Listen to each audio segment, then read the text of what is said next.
Hi everyone! Today, bigla lang akong nag-crave ng tupig at bibingka. Alam nyo naman, minsan may mga pagkain talaga na bigla mo na lang namimiss. Kaya sabi ko sa husband ko, pwede mo ba akong bilhan? Pero syempre, ang sagot niya, halika na, samahan mo ko. So ayun, umalis kaming tatlo kasama ang bunso naming anak. Kahit simpleng lakad lang para sa mga bata, adventure na agad. Habang naglalakad, tuwang-tuwa siya sa mga dumadaang sasakyan at sa mga dami ng tao sa paligid. Ang saya lang makita ng mga bata kung paano sila ma-amaze sa mga simpleng bagay. May kailangan din palang bilhin si daddy para sa faucet namin sa bahay dahil kailangan na itong ayusin. Habang naghihintay kami, syempre hindi mawawala ang paborito ng bunso, French fries. Tahimik siyang kumakain at sobrang nag-enjoy. Minsan, ang pinakamalaking happiness ng bata ay nasa simpleng pagkain at quality time kasama ang pamilya. Pagkatapos noon, bumili naman kami ng 1 liter fruit tea sa Mumuyo para may pampalamig dahil sa sobrang init ng panahon. Perfect talaga sa maaraw na araw. Pero alam nyo naman ang mga bata, pag nasa galaan, ayaw po umuwi ng bunso. Gusto pa niyang maglakad at tumingin-tingin kahit ang init na. Then, finally, nakikita ko na ang stall na nagbebenta ng tubig at bibingka. Grabe, parang nawala agad ang pagod ko. Excited na excited akong bumili at tikman sila. Na-imagine ko na yung unang kagat, sulit ang cravings talaga. Ang sarap talaga ng feeling kapag natutupad ang simpleng gusto mo. Minsan, hindi kailangan ng mamahaling gala para maging masaya. Isang simpleng lakad,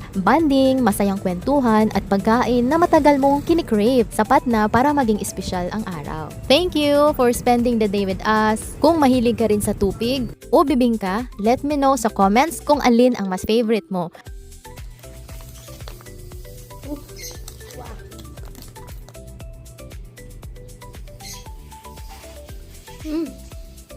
Stop.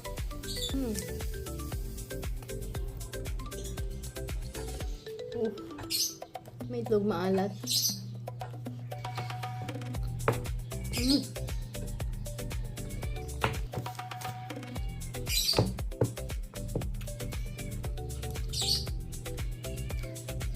See you on our next adventure. God bless everyone!